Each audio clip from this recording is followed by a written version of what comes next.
The closest my family comes to having someone who was orphaned would be my great-grandmother Julia.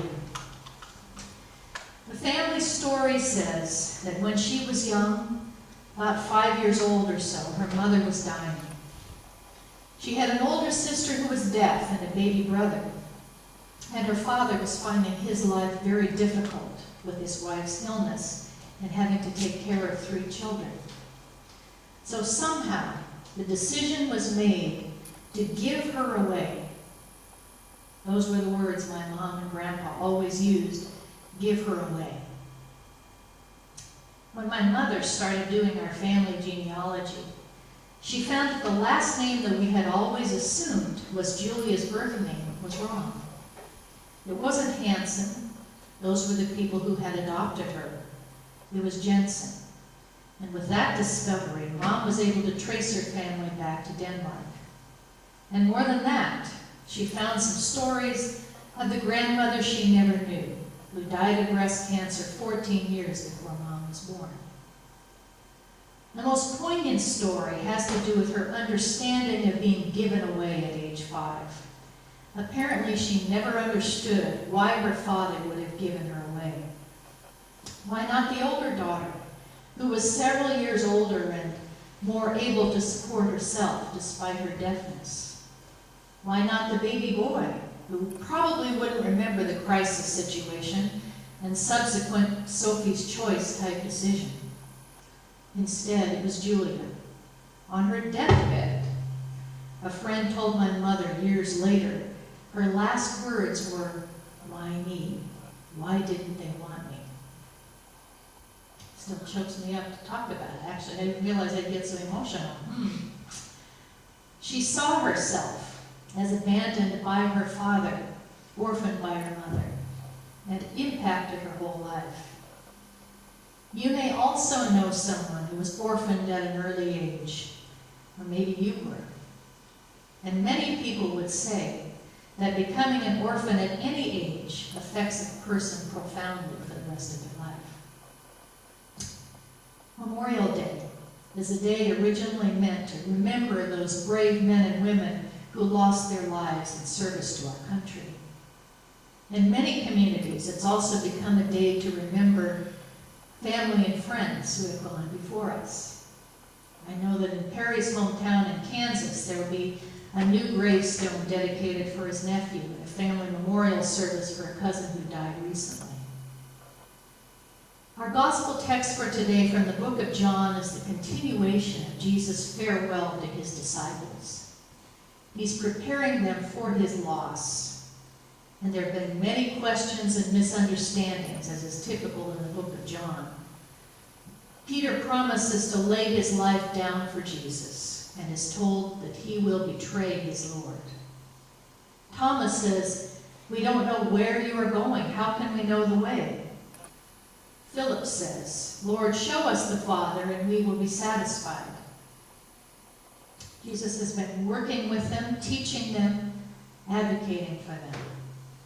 By their own mumbling words and stumbling toward the truth, they're obviously not ready to let him go. They're afraid of being left alone. Not given away as Julia was, but left alone as their Lord walks away from them toward an unknown future, somewhere they can't come. There is the potential for them to be devastated and impacted over the rest of their lives. Isn't it interesting that this text shows up in the weeks after Easter instead of Holy Week? It's likely placed here in the lectionary cycle because of the reference to another advocate. The implication is that Jesus has been their advocate, and now God will send another to be with them forever. "I will not leave you orphaned," Jesus says. Another advocate is coming, the Spirit of truth. Jesus has already called himself the way, the truth, and the life. He will tell Pilate, "Everyone who belongs to the truth listens to my voice." But this truth is not arrived at by reasoning. It's arrived at by experience. You know him because he abides in you and he will be in you, Jesus says. The Greek word translated as in can also mean among, so the Spirit will abide within them and among them. The word advocate comes from the Latin, and the word paraclete, which is the Greek equivalent, is in some ways not a true equivalent. Advocate means to call to one's help. I'm sure you can remember the many times that you've done that. Come, Holy Spirit, help me decide which way to go, you might have prayed. And paraclete means to come alongside another, to walk with you. When you combine the two meanings, they become really interesting, I think. Come to help me and be alongside me, they say. Even more simplified, come by here. You know a song that has those words? Come by here. Those are the English words to the Swahili song, Kum Ba Yah. You know that song? Yep. Okay, I won't repeat the words because they're so repetitive. But there are other additional verses. Someone's crying, someone's praying. It's very simple and easy to learn. People often sing in an a cappella harmony. I first learned it at camp in the 60s, which dates me. And our kids may still be learning it at camp, but the larger culture has become more cynical. Ah, someone's having a Kum Ba Yah moment, people might say, when they want to make fun of people hugging or feeling emotional together about something. But Kum Ba Yah means two very important things for us. First, in our invoking the Holy Spirit with the words, come by here, we are calling to someone who is as close to us as our own mind and heart. Someone Jesus promised would always be there with those who love him and keep his commandments, to love God and love our neighbor. A person who consoles, encourages, inspires, and makes it possible to love and serve God and those others who often seem so unlovable. A parent, mother or father, because both male and female imagery are used to describe the Spirit. A parent because we are not orphaned. Jesus died, was resurrected, and went back to God. The incarnation of God with us, that is Emmanuel, is over. But we are not orphaned. Theologian Sandra M. Schneiders describes it this way. The Spirit will be the interior presence of Jesus within his disciples, maintaining their union with him, leading them moment by moment as they are able to bear it into all truth and uniting them to the Father. Second, in calling to the Spirit, come by here, it is assumed that we are moving. As our movements with Flat Jesus show, and if you haven't seen the Flat Jesus things, you really should go to the website. It is assumed that we are moving, like other moving, living, growing things. We're always changing. We're always in a different place. We travel from place to place. We are Christ's body, and the Holy Spirit is with us.